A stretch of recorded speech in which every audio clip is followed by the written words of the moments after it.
Bien, entonces vamos a entrar en materia de normas de información financiera. Antes de eso, vamos a ver. Vean ustedes cómo se convirtió la contabilidad en materia fiscal. En materia fiscal tenemos el artículo clave. Todas las leyes, el ISR, el IVA, el IEPS, nos dicen que el contribuyente debe llevar ¿qué? Contabilidad. Pero el código es el que la legisla cómo debe ser esa contabilidad. Y ahí tenemos el artículo 28, obligaciones en materia ¿qué? Contable. Y vean ustedes, la fracción primera dice: la contabilidad para efectos fiscales se integra por los libros, sistemas y registros contables, papeles de trabajo, estados de cuenta, cuentas ¿qué? Especiales. ¿Cuáles serían las cuentas especiales? ¿Las cuentas de qué? De orden. Apúntenlo. En normas de información financiera no existen las cuentas de orden. Entonces, primer revés grande, ¿verdad?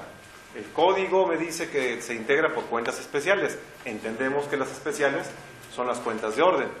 Y queda contundente, y lo vamos a demostrar, que la norma de información financiera no contempla la existencia de las cuentas de ¿qué? De orden. Así de sencillo. Y luego dice: libros y registros sociales, control de inventarios y métodos de ¿qué? De evaluación. Y hacemos un alto aquí: control de inventarios. Segundo revés, la norma de información financiera tampoco regula los controles de inventarios. ¿Sí? Eso los vimos por allá cuando estudiábamos en la facultad, en el famoso libro de ¿quién? De Elías Lara. Y decía que eran 3 formas de controlar los inventarios. ¿Se acuerdan cuáles son? ¿Cuál? No, esos son los métodos de evaluación. Esos son métodos de evaluación. Control de inventarios, procedimiento analítico, mercancías generales y de inventarios ¿qué? Perfectos. Esos son los controles de inventarios. Pero, segundo revés, la norma no regula nada de eso. Entonces, para efectos fiscales, ¿cuál de esos 3 controles es obligatorio? El de inventarios perpetuos, ¿verdad? Si ustedes recordarán, el de inventarios perpetuos, decía el libro de Elías, que con ese no ocupamos llevar inventarios. Cada venta y cada compra en automático se va registrando la existencia de los inventarios, ¿verdad? Nada más hacemos un inventario para constatar lo teórico con lo físico, ¿verdad? Pero la obligación fiscal es el perpetuo. Y entonces resulta que, ¿cómo podemos saber qué es el de inventarios perpetuos? Nos va a decir el SAT: está mal tu control porque el de perpetuos así no es. Perfecto, fundamentamelo, SAT. ¿En qué lo va a fundamentar? En normas no existe. En el libro de Elías Lara, ¿sería ese fundamento? ¿Sería válido el fundamento? Porque si fuera así, yo escribo uno y invento un perpetuo, ¿verdad? Entonces ahí está ya el primer revés. Esto lo hago para que no nos abrumemos. De por sí el contador público vive constantemente estresado. Entonces ahorita lo que queremos es quitar un poquito de estrés, ¿verdad? Bien, siguiente, también me dice que debo de llevar método de evaluación. La norma fiscal me dice que debo llevar métodos de evaluación. Y aquí sí, ¿cuáles son los métodos de evaluación? Hubo uno que quitaron, ¿en qué año? ¿2000 qué? 2014. Fue reforma de ese año. ¿Eliminaron cuál método? El WEPS. ¿Saben por qué lo eliminaron? ¿Mande? No. Lo quitaron porque la norma de información financiera lo eliminó en el 2011. Y el fisco no se dio cuenta. Pasó el 12, pasó el 11, pasó el 12 y pasó el 13. Dice: ah, caray, ya lo quitaron. Hay que reformarlo para 2014 y quitarlo en la ley del impuesto a la renta. Y por eso se quitó. ¿Estamos de acuerdo? Bien. Y resulta que los métodos de evaluación, el Código Fiscal le da facultades al SAT. Es decir, si un contribuyente no lleva métodos de evaluación, el SAT tiene toda la facultad para determinar ¿qué? Presuntivamente la utilidad. Es decir, un contribuyente presenta su declaración, tiene una base gravable de renta, y el fisco dice, como no llevas métodos de evaluación, esa utilidad no vale. Yo te voy a determinar presuntivamente la utilidad por no llevar métodos de ¿qué? De evaluación. Pero resulta que la ley del impuesto sobre la renta no dice que tenga obligación de llevar métodos de ¿qué? De evaluación. Dice que el contribuyente puede optar. ¿Y qué pasa cuando alguien tiene una opción de hacer o no hacer las cosas? ¿Habría sanción? No. Es lógico que no. Entonces ahí está otra contradicción grandísima. Renta nunca obliga a llevar métodos de evaluación. Lo establece como una opción. Lo vamos a poner para que lo vean. Es el artículo, déjenme ver, 40 creo.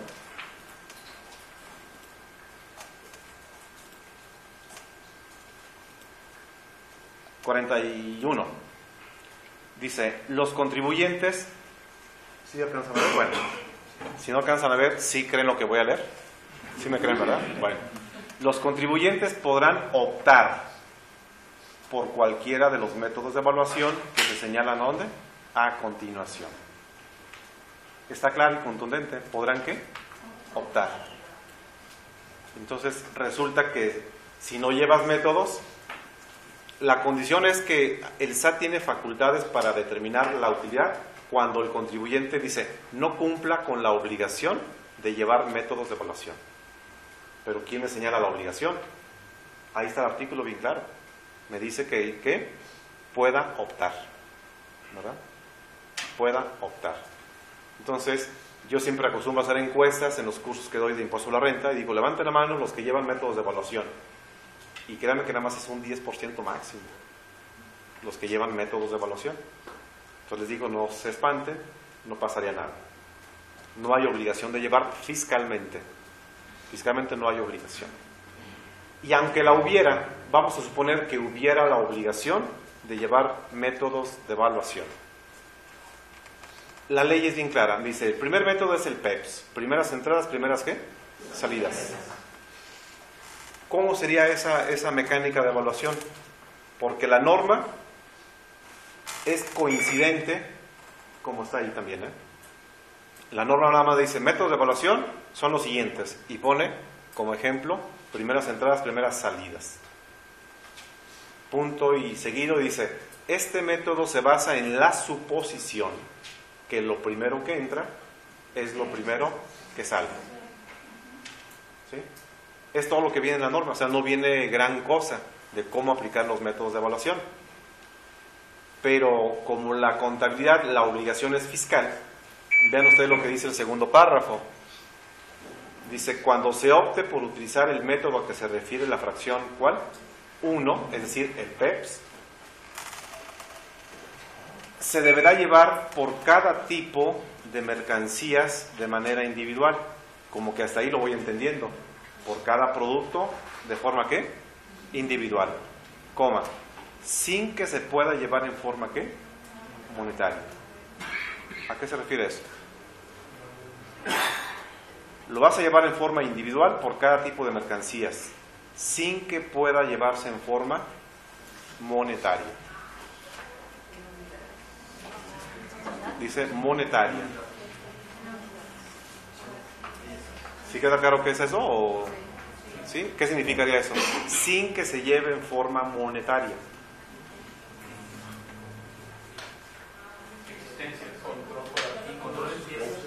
¿Perdón? Control en piezas más no en su costo. O sea, me queda claro, en forma individual lo entiendo. Una botella, otra botella. Sin que se pueda llevar en forma monetaria. ¿En cuantía de dinero? ¿Sería? Entonces, ¿cómo se va a evaluar? ¿Cómo se va a evaluar? Y luego ahí no termina, punto y seguido. Como que ahí ya nos quedamos confundidos, ¿sí o no? Como que lo entiendo de llevarlo en forma individual, sí lo entiendo. Pero que no lo lleve monetaria, como que ahí digo, ah, caray, hay una contradicción. No nos preocupemos, el punto y seguido nos va a salvar. En los términos que establezca el reglamento de esta ley, ya saben que el reglamento da facilidades, ¿sí o no? se podrá establecer facilidades. Qué bueno, ¿verdad? Facilidades. Para no identificar los porcentajes de deducción del costo respecto de las compras por cada tipo de mercancías de manera individual. Yo sé que no lo entendieron, lo voy a volver a leer de nuevo. En los términos que establezca el reglamento de esta ley se podrá establecer facilidades para no identificar los porcentajes de deducción del costo respecto de las compras por cada tipo de mercancía de manera individual. ¿La entendieron? Desde el 2005 que está esto, hasta la fecha yo no lo entiendo. Así de plano, ¿eh? Y en todos los cursos también pido si alguien lo entiende, porque así pues me ayudarían a entenderlo, yo no lo entiendo. Entonces, ni existe la obligación, y si quisiera optar, me voy a topar con eso. O sea, imposible llevar métodos de evaluación. Imposible. Entonces, recomendación, como tengan valuados sus inventarios, para efectos fiscales, así está bien. Así está bien, ¿eh? No, es que no hay reglas, ni hay obligación. ¿Estamos de acuerdo? Y si nos queremos meter a normas, las normas, pues tampoco me dan mucha legislación sobre esto, ¿eh? ¿Sí? Pero bueno, de ahí estamos viendo cómo el Código Fiscal de la Federación establece la forma de llevar, ¿qué? La contabilidad.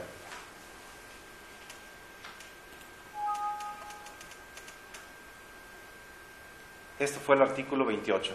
Cuenten las fracciones. ¿Cuántas son? 1, 2, 3 y 4. Decimos, bueno, pues como que no es mucho, ¿verdad? Como que no es mucho. Pero le da facultades al reglamento. Y el reglamento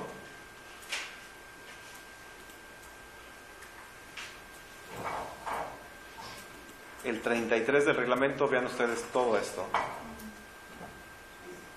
Todo esto me imagino que lo ven o lo tendrían que ver en la parte técnica de sistemas, ¿verdad? Ahí está, todo lo que es la contabilidad. Bien, voy a ubicar el reglamento donde nos interesa para efectos de este tema. Dice el apartado B del artículo 33 del reglamento, en su fracción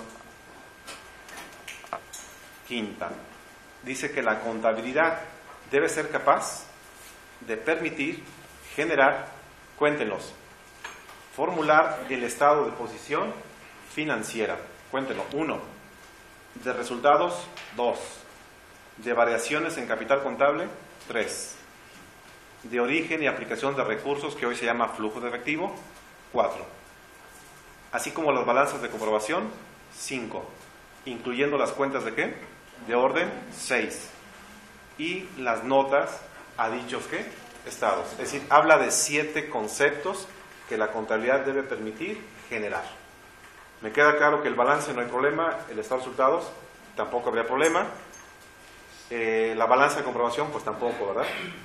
Creo que la parte medular estaría en el capital contable, las variaciones y el estado de ¿qué? De flujo. ¿Estamos de acuerdo? Entonces, lo cual indicaría que el SAT pudiera requerir la presentación del estado de flujo.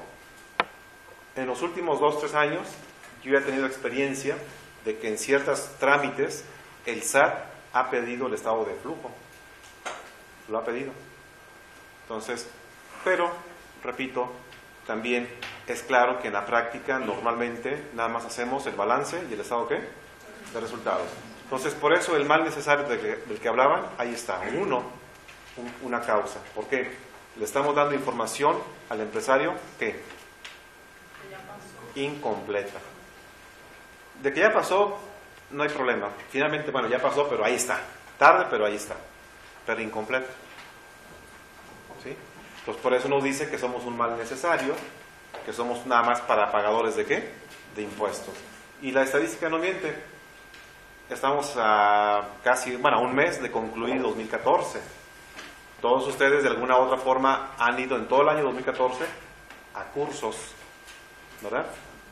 A varios cursos, a 1, 2, 5, 10, los que sean. Pero ¿qué porcentaje de cursos fiscales hemos tomado?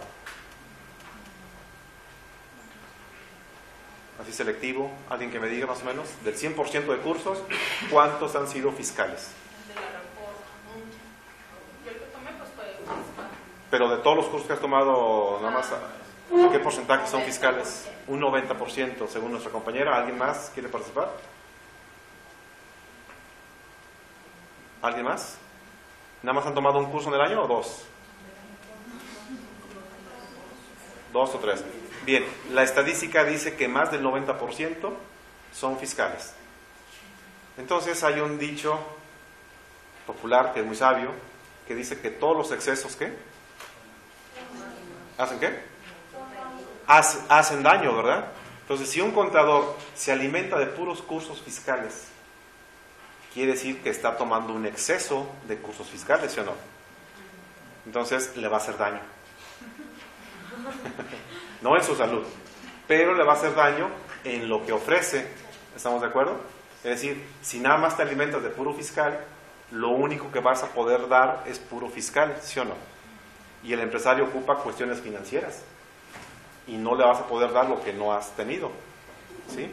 Y la prueba está muy sencilla. Para que vean lo que se siente un empresario cuando le damos la información a medias. Él quiere tener un diagnóstico de su empresa. Ahora vamos al revés. Ustedes vayan con un médico a hacerse un chequeo médico. O sea, ustedes quieren saber un diagnóstico ¿de qué? De su salud. Y le van a decir, doctor, vengo a que me haga un diagnóstico de mi salud. Pero le voy a pedir de favor que nada más me examine la mitad del cuerpo. ¿Se podría tener un diagnóstico?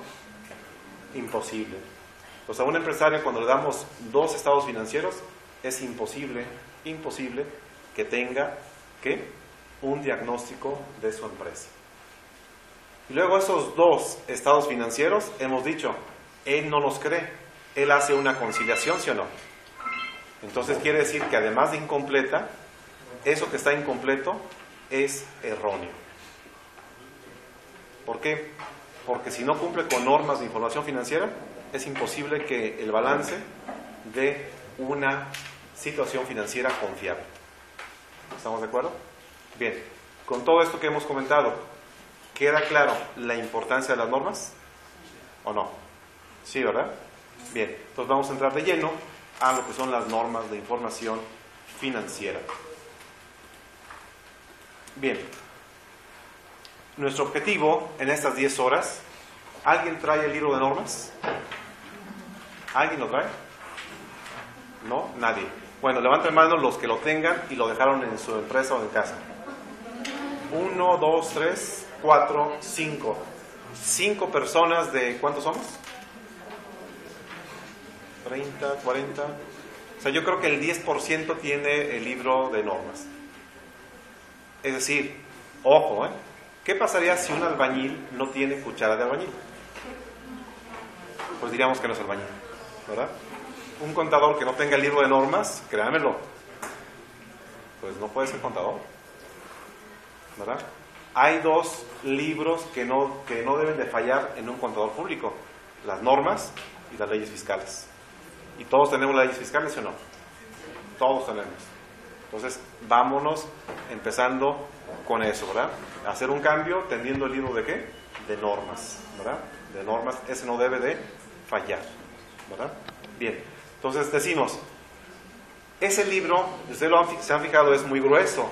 Prácticamente diríamos que es una Biblia, ¿verdad? Es una Biblia. En 10 horas sería imposible que saliéramos expertos de ¿qué? De normas. Sería imposible. Pero lo que sí garantizamos que en 10 horas ustedes tengan una técnica, una metodología para poderse devorar el libro, lo cual ya es ganancia. Es decir, una técnica de cómo acceder fácil, rápido y con eficacia al libro. Eso lo vamos a ver en 10 horas, ¿verdad?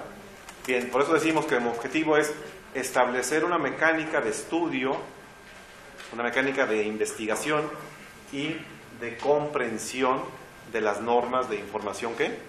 Financiera, que permita tener una herramienta. A eso me refiero. O sea, yo quiero tener una técnica de estudio y de comprensión para poder acceder a ese libro. ¿Estamos de acuerdo? Este es el objetivo principal, ¿verdad? Bien, entonces vamos a iniciar con lo más sencillito. Si normas de información financiera, como antecedente tenemos que hasta el 2005 se llamaban, ¿se acuerdan cómo? ¿Cómo se llamaban?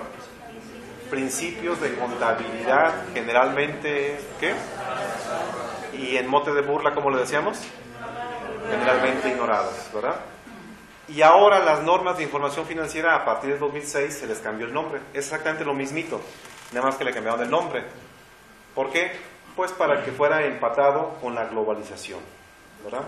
Normas de información financiera no son más que las reglas contables. Reglas de contabilidad, esos son, ¿verdad? Bien.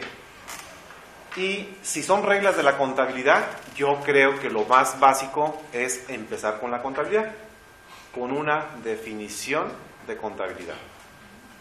Hagan de cuenta que un servidor no es contador, soy un ingeniero y ya los apantallé de mi profesión. Y ahora les digo, ¿y ustedes qué son? Contador.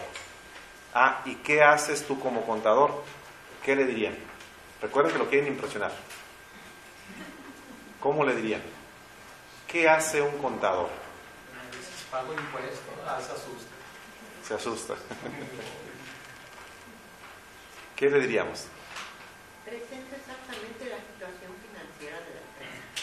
Presenta, ok, lo tienes que apantallar, pero tiene que entender. Cuando decimos situación financiera, híjoles, casa de bolsa, como que se van, se espantan, ¿no? O sea, en lugar de a lo mejor lo espantamos con la información financiera. ¿Qué le diríamos? Para que no se espante. Generar información para la mejor toma de decisiones. Generar información para la mejor toma de decisiones. ¿Información de qué tipo? Financiera y fiscal. Lo espantamos a lo mejor. Ok, ¿información de qué? El resultado de su negocio o de una empresa, el resultado que se va a obtener. De la operación de tu empresa. El resultado de la operación de la empresa, lo cual indica que entonces registramos ¿qué? Operaciones. ¿Sí? ¿Estamos de acuerdo? Bien. Entonces, ahorita no apunten nada. Todo lo que voy a explicar viene en su material. No lo apunten ahorita. Apunten si quieren algún tips o algo de eso, sí, pero lo que voy a explicar viene en su material. Bien. El contador público, para ejercer su profesión, necesita 3 áreas básicas. ¿Sí? Sin esas 3, no puede ejercer correctamente. Las 3 áreas con las cuales el contador trabaja serían las siguientes: la fiscal, la financiera, entiéndase, contable, y la jurídica. Son las 3 áreas de las cuales está formado un contador público, ¿sí o no? ¿Se acuerdan? En la facultad llevamos materias de derecho, ¿sí o no? Y llevamos bastantitas. Después del abogado, el que más materias de derecho lleva es el contador.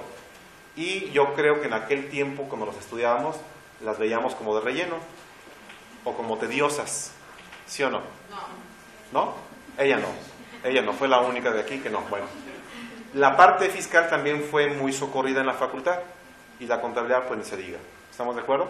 Bien, de esas 3 áreas estamos preparándonos año con año. ¿En cuál? En fiscal. ¿Y las otras 2? No ocupamos. Sí ocupamos, ¿estamos de acuerdo? Entonces necesitamos equilibrar, por eso decimos que los excesos hacen ¿qué? Hacen daño, ¿verdad? Entonces, el hecho de que nos digan que somos cuadrados obedece precisamente a eso. ¿Por qué? Porque el contador nada más tiene una sola visión, que es la parte ¿qué? Fiscal. O sea, no tiene la parte jurídica ni tiene la parte financiera. Y el empresario a veces ocupa eso. Y no le podemos dar eso porque no lo tenemos. Y por eso nos dicen que somos ¿qué? Cuadrados, ¿verdad?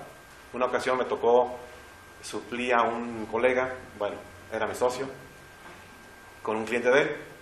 Y ahí ya viendo algunos puntos, solucionamos algunas cosas y decía el empresario, no, dice, qué bueno que no vino tu socio. Y dice la contralor, no, porque él es muy cuadrado.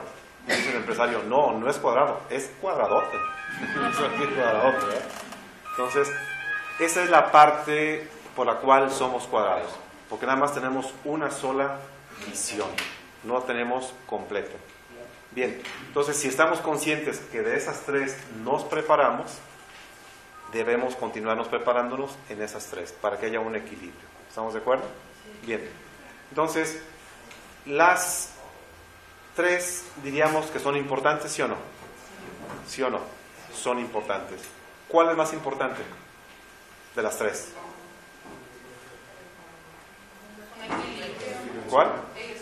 Es un equilibrio. ¿Cuál? La financiera. Equilibrio, las tres. Financiera, supremacía. ¿Alguien discrepa de la financiera?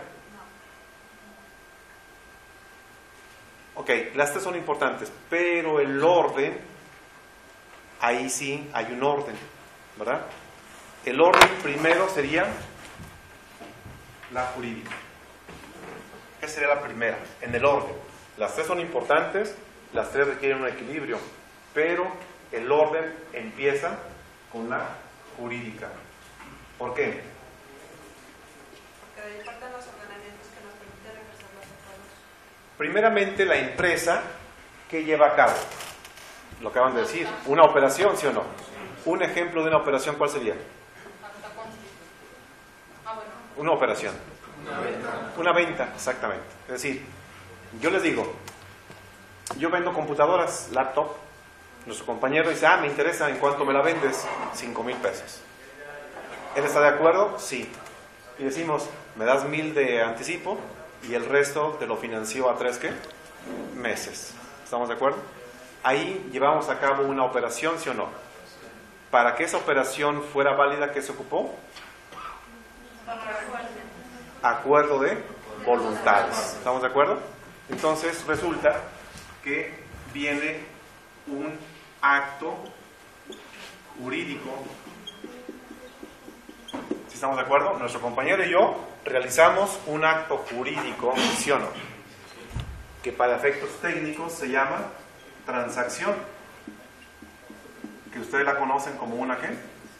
Una operación. ¿Estamos de acuerdo? Eso fue un acto jurídico. ¿Por qué? Porque hubo un acuerdo de ¿qué? Voluntades entre las partes. Si no, no hay transacción. Entonces, de este acto jurídico hay transacción, hay una operación. ¿Se derivan qué? Derechos y obligaciones, ¿sí o no? ¿Y qué registra el balance? El balance registra activos y pasivos, es decir, derechos y obligaciones. Entonces, los derechos se van ¿a dónde? Al activo. Las obligaciones ¿a dónde se van? Al pasivo. Me queda claro que de esta operación resulta que mi objetivo fue vender ¿para qué? Para ganar. Entonces, si hay una ganancia, ¿a dónde se va? Al balance general, al capital contable, ¿sí o no? Y ahí tenemos que un balance general derivado de una transacción. ¿Estamos de acuerdo? ¿Qué implica esto? Que el contador público debe entender entonces el acto ¿qué? Jurídico. Si no lo entiende, ¿qué va a pasar? No va a saber registrar el derecho correspondiente ni la obligación correspondiente, o la va a registrar mal. ¿Estamos de acuerdo? Bien. Entonces, viene en segundo, ya que está el contrato o la operación pactada, ¿qué viene enseguida? Registrarla, ¿sí o no? Hay que registrarla, entonces viene ¿quién? ¿Cuál de las dos entra en segundo término? La financiera. La financiera se va a encargar ¿de qué? De registrar. Así de sencillo. Va a registrar. ¿Y saben cómo va a registrar? De acuerdo a las normas de información ¿qué? Financiera. La norma de información financiera nunca va a contradecir a la norma jurídica. Si lo que hicimos el compañero y yo, una operación, se deriva a un derecho, la norma reconoce que es derecho. Si se deriva a una obligación, la norma dice es una obligación y va a reglamentar el registro respetando ¿qué? El orden jurídico. Entonces decimos, la norma de información financiera va a respetar el orden ¿qué? Jurídico. Es decir, un derecho te va a decir que es un activo, una obligación te va a reconocer que es un pasivo. Así de sencillo. Bien, entonces Ojo, vean ustedes la importancia. Si el acto jurídico no lo entendió el contador, ¿están de acuerdo que lo va a registrar mal? ¿Sí? Ahora bien, supongamos que sí lo entendió, pero desconoce las normas. Consecuentemente lo va a registrar ¿qué? Mal. Una vez que ya lo registramos, ¿qué sigue a continuación? La parte ¿qué? Fiscal. Ahora sí viene el cálculo y determinación ¿de qué? De los impuestos. ¿Estamos de acuerdo? Y ese es el orden que hacemos, ¿sí o no? Calculamos los impuestos después al final del mes, que ya que cerramos, ¿sí o no? Primero se hicieron las operaciones, las registramos, después de registrarla presentamos la información y ya de esa información hacemos el cálculo ¿de qué? De los impuestos, ¿verdad? Consecuentemente, si el acto jurídico no lo entendimos, se va a registrar mal, ¿sí o no? Y si está registrado mal, en automático los impuestos ¿cómo van a estar? Mal. Si el acto jurídico sí lo entendimos, pero registramos mal, ¿qué pasa con los impuestos? En automático van a estar ¿qué? Mal. ¿Estamos de acuerdo? Entonces, lo cual indicaría que el contador público o la contaduría pública registra los actos jurídicos, ¿sí o no? Pero también va a registrar, además de los actos jurídicos, los hechos jurídicos. Y esto, ustedes recordarán que en las clases de la facultad nos enseñaron actos y hechos jurídicos, pero como nos dio un abogado y nunca nos explicó para qué nos iba a servir en la carrera, ¿verdad? Si nos hubiera explicado, a lo mejor le hubiéramos puesto la mayor atención. Entonces encontramos, ¿qué diferencia hay entre acto y hecho jurídico? Aquí prevalece el acuerdo de voluntades. En el hecho jurídico no hay voluntad. ¿Estamos de acuerdo? ¿No hay voluntad? Ahí no interviene la voluntad. Son fenómenos, acontecimientos que se dan sin que yo hubiera manifestado mi voluntad, pero como ya ocurrió, trae consecuencias ¿qué? Jurídicas. ¿Estamos de acuerdo? Bien, y estos hechos pueden ser de dos naturalezas. Todo esto viene en su material, ahorita lo voy a decir dónde viene. Van a ser externos y van a ser ¿qué? Internos. Y estos hechos jurídicos, para registrarlos en contabilidad, se requieren 3 supuestos. 3. Primero, que se identifique, que haya una identificación del evento. Identificación, que este evento me afecte. Y tercero, que se pueda cuantificar, es decir, que se le pueda dar un ¿qué? Un valor. Si se dan las 3 condiciones, entonces el contador público tiene que registrar este ¿qué? Hecho jurídico. Si falta uno, no se puede registrar, ¿verdad? No se puede registrar. Ahora, ese registro, esa cuantificación puede ser de 2 formas. Puede ser exacta. ¿Estamos de acuerdo? Cuando no es exacta, ¿qué tendríamos que hacer? Una aproximación, una estimación. Un ejemplo de una estimación, ¿cuál sería? Reserva para cuentas incobrables, ¿verdad? Esa es una estimación. Entonces, ahí está claro, ¿verdad? Entonces, me dices que eres contador y registras operaciones. ¿Cuáles operaciones registras? Mira, registro 2 tipos de operaciones. Los actos jurídicos, donde tú te pones de acuerdo con alguien, se derivan derechos y obligaciones y entonces los registro, ¿verdad? Y eso va a un balance general. Cuando tú no participas en un suceso, pero que trae consecuencias jurídicas, tu voluntad no estuvo ahí prevaleciendo, pero como trae consecuencias, la voy a registrar siempre y cuando que yo haya identificado el evento, me afecte como empresa y se pueda ¿qué? Cuantificar, ya sea en forma exacta o ya sea en forma ¿qué? Estimación, ¿verdad? Eso sería lo que hace la contabilidad, ¿sí o no? Perdón, compañero. ¿Cómo que ejemplo sería de hecho jurídico? Ah, perfecto, muy bien. El externo. El externo significa que sucede fuera de tu empresa. El interno se refiere a que sucede dentro de tu empresa. Ejemplo, externo. No supongamos, es una realidad. México vive con inflación, ¿sí o no? ¿La inflación te afecta a ti como empresa? ¿Sí nos afecta o no? Sí nos afecta. Entonces, ¿tú participaste para que hubiera inflación? No, eso sucedió fuera de tu alcance, ¿sí o no? Se da y fuera de tu empresa, ¿sí o no? Entonces, ¿se puede identificar la inflación, sí o no? Sí, se puede identificar. Entonces, llevamos el primer supuesto, se requieren 3. Segundo, ¿te afecta la inflación? Sí. ¿Se puede cuantificar? Sí, entonces hay que registrar. Y hacemos una encuesta rápidamente y díganme, ¿quién registra la inflación? Levanta la mano. ¿Mande? ¿Sí la registran? ¿Aplican B10? No. No, ¿verdad? Levanten la mano los que registran B10 para efectos fiscales. Todos, levanten la mano todos aplican B10 para efectos fiscales, ¿sí o no? ¿Actualizan la depreciación? Sí la actualizan, ¿sí o no? ¿Calculan el componente de ajuste por inflación? Sí. ¿Reexpresan el capital contable vía CUCA y CUFIN? Eso es B10. O sea, lo curioso es que llevamos un B10 fiscal, pero no financiero. ¿Estamos de acuerdo? El fisco lo que hizo fue eso. Decían, mira, los contadores inventaron un B10 y veo que hay ganancias y hay pérdidas. Ah, pues diseñó a la legislación eso, y es lo que estamos haciendo.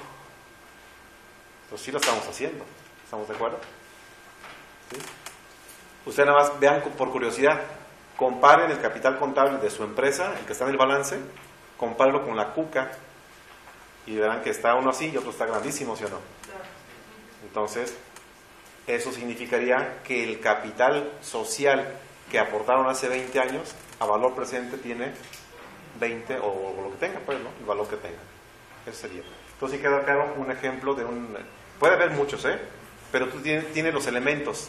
Ojo, muy importante, yo di nada más un ejemplo, pero ustedes pueden ver qué pasa fuera de mi empresa que me afecte y que pueda cuantificar. Y eso hay que registrar, ¿verdad? Ahora, un ejemplo interno, ¿cuál pudiera ser?